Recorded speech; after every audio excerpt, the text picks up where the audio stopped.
Assalamualaikum warahmatullahi wabarakatuh.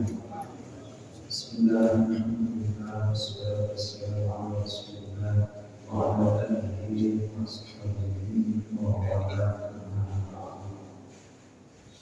Jemaah salat itu Allah dalam Al-Quran surah Muhammad ayat yang ke-33 Allah Subhanahu wa taala berfirman, Ya ayyuhalladzina amanu atii'u Allaha wa atii'u Rasulah wa la tubtilu a'malakum. Subhanallah.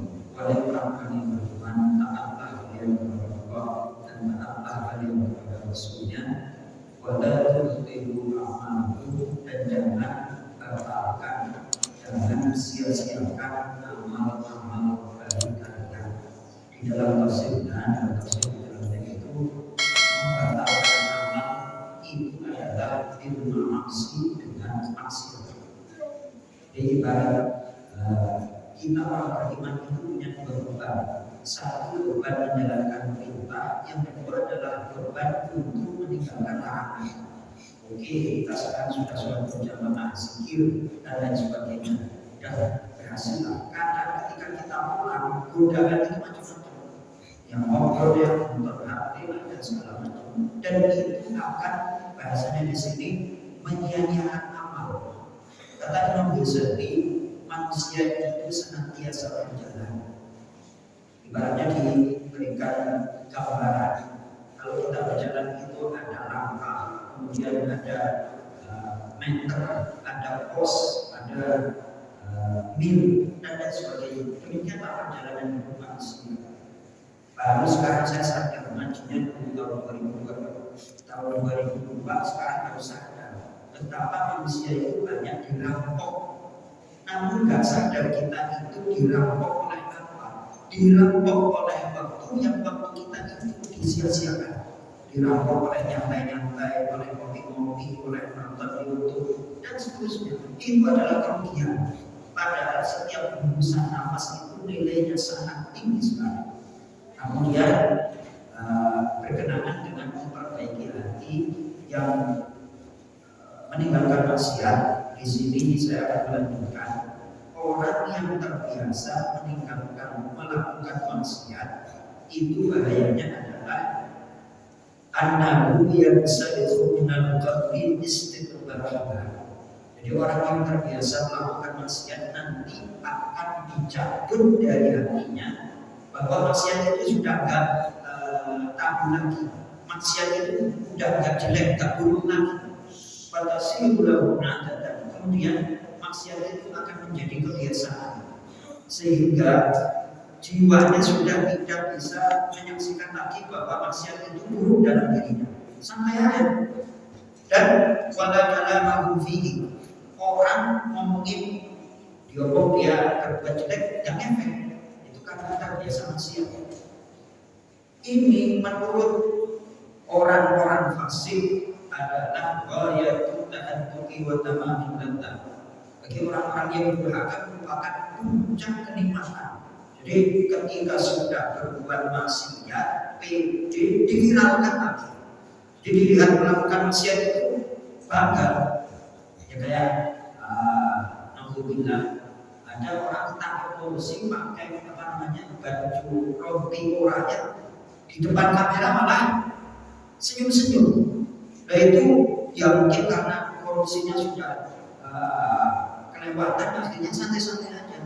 Gak tahu, dia merasa tidak bersalah atau tidak biasa bertahu. Tapi harusnya orang yang ada iman melakukan maksiat minimal nunduk terus ditutupi, itu masih waras hati. Ini dijepret kamera malah senyum-senyum. Wah itu puncak daripada kedurhakaan. Kemudian hatta yaftakhuru ahaduhum bil maksiat, sehingga dia bangga dengan maksiatnya. Ada model orang seperti ini, melakukan maksiat bukannya bersedih, bukannya ingin bertobat, bukannya malu, tapi malah bangga. Nah kemudian tidak hanya itu, dia menceritakan kepada orang yang belum tahu bahwa dia telah melakukan maksiat. Ya fulan amiltu kadza wa kadza. Wahai fulan, ini yang telah melakukan maksiat ini. Kemarin saya melakukan masuk diskotik bersama teman wanita, ganti-ganti terus dalam setiap malam. Kira-kira demikianlah. Nah, inilah yang menyebabkan la yu'afuna. Model orang seperti ini tidak akan diampuni oleh Allah. Wa yasuddu 'alaihim thariqut taubat, dan akan ditutup untuknya pintu bertaubat. Kemudian wa tuqlaqu abwaabu 'anhum fil ghalib. Umumnya orang kalau sudah seperti ini ditutup pintu taubatnya. Seperti hadis yang diriwayatkan oleh Imam Bukhari. Baginda Nabi sallallahu alaihi wasallam bersabda, "Kullu ummati mu'afan illa al-mujahidin."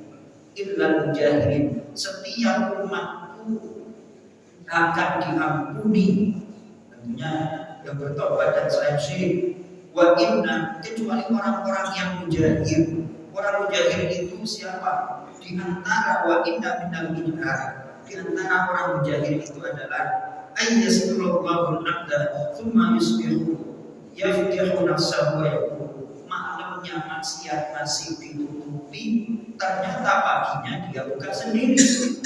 Dia ceritakan, wahai fulan, amiltu kadza wa kadza, aku telah melakukan maksiat ini dan itu, aku telah melakukan maksiat ini dan seterusnya. Fahadika nafsahu, kemudian dia menjerumuskan dirinya, padahal wafat yasturu, malamnya maksiatnya masih ditutupi oleh Allah Subhanahu wa Ta'ala. Maka kita berusaha semaksimal mungkin, maka gampang jadi orang beriman itu. Di satu sisi kita alhamdulillah, saya taat sudah kita lakukan di masjid. Saya taat yang kanan apa nih? Sholat berjamaah, berzikir. Saya yakini dari maksiat, tapi habis maghrib apa yang kita lakukan sampai isya? Ya, introspeksi muhasabah diri sendiri. Jadi antara maghrib dan isya itu kan banyak waktu nganggur.